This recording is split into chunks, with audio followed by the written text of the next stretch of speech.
Hello বন্ধুরা, আসসালামু আলাইকুম। আপনাদের মাঝে আবার চলে আসলাম নতুন একটি ব্লগ নিয়ে। পুরো ভিডিওটা দেখতে থাকুন আর লাইক কমেন্ট শেয়ার করে আমার পাশে থাকুন। আমরা এখন বান্দরবনের উদ্দেশ্যে রওনা দিয়ে দিলাম বন্ধুরা। বান্দরবন থেকে আমরা কাপ্তাই লেগে যাব। বন্ধুরা, কি অবস্থা সবার? আমরা এখন কোথায় এসে চলে আসলাম আমরা কাপ্তাই লেক এসে ফার্স্টে আমরা আমাদের বোটটার কাছে আসলাম। বোটে এসে আমরা আমাদের সাউন্ড সিস্টেমগুলো ঠিক করতেছিলাম। তো এগুলো ছিল মূলত সাউন্ড সিস্টেমগুলো গাড়ি থেকে খুব কষ্ট করে আনা হয়েছে। এই কষ্টগুলো বেশি করেছে আমাদের দেলোয়ার ভাই, হাসনাত ভাই, ইলিয়াস ভাই খুব কষ্ট করেছিল। কষ্টের পরে আমরা সাউন্ড বাজিয়ে আমাদের যে করিম ভাই তো ডান্স শুরু করে দিয়েছে প্রথম ফার্স্টে।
मैं हूँ और सी साइड पे पानी का शो, आजा मेरी बाहों में।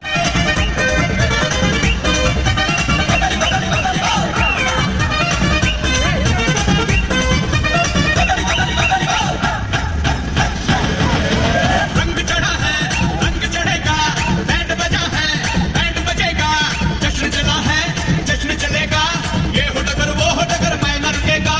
आइला रे आइला, आती जमाइला, आइला रे आइला, आती जमाइला।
অবশেষে চলে আসলাম আমরা লেগের মাঝে এসে তো পুরাই আমি তো অবাক।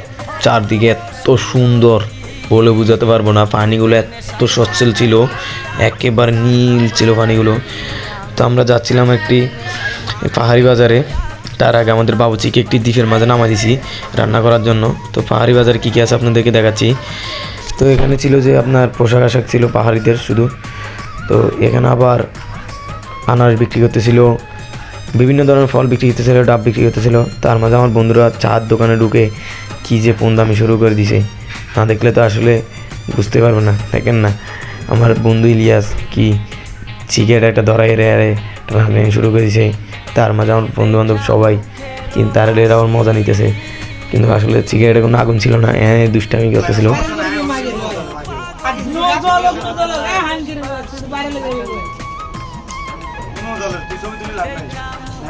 তো প্রায় 1 ঘন্টার মতো আমরা সেই বাজারে ছিলাম, যে যার মতো কেনাকাটা করছে, যে যার মতো খাওয়া দাওয়া করছে, করে আমরা যে দ্বীপে বাবুচিকে নামাই দিয়েছিলাম রান্না করার জন্য, সেই দ্বীপের উদ্দেশ্যে আবার রওনা দিলাম। তো যাওয়ার পথে দেখলাম যে এত সুন্দর পাহাড়গুলো, চারদিকে সবুজ আর সবুজ, পানিগুলো এত সুন্দর ছিল ভাই, বলে বোঝাতে পারবো না। আসলে আল্লাহ পাকের নিয়ামত এত সুন্দর হতে পারে, ভ্রমণ না করলে আসলে বোঝা যায় না। শেষে চলে আসলাম আমরা আমাদের সেই দ্বীপের কাছে এসে দেখি রান্না কমপ্লিট হয়ে গেছে। সবাই মিলে প্লেটগুলো পরিষ্কার করে নিচ্ছে। এর মাঝে আমাদের শ্রদ্ধেয় বড় ভাই দেলোয়ার ভাই, হাসনাত ভাই, আলাইন ভাই খাবার টেস্ট করতেছে কীরকম হয়েছে। ও ভাই বিরিয়ানির গ্যারান ফেম পুরা, তো আমার দ্বিগুণ খিদা লেগে গেছে। তারপরে যে নলার জোল কালার দেখে তো পুরা পায় মাথা নষ্ট, এত সুন্দর হয়েছে খাবারগুলোর কালারগুলো। আর এত সুন্দর একটা আয়োজন করার জন্য বিশেষ করে আমাদের শ্রদ্ধেয় বড় ভাই দেলোয়ার ভাই, হাসনাত ভাই, হারুন ভাই, তাদেরকে যে কি বলে ধন্যবাদ জানাবো, আসলে সে ভাষা আমার কাছে নাই। প্রতিজনের 1 পিস করে নলা, তারপর তো খাসি দিয়ে বিরিয়ানি, ডিম তো আছে, সালাদ তো আছে, খুব অসাধারণ একটা আয়োজন করছে। তাদেরকে এই সুন্দর একটা আয়োজন করার জন্য ধন্যবাদ জানাচ্ছি সবার পক্ষ থেকে। অনুভূতি শেয়ার করো তুমি।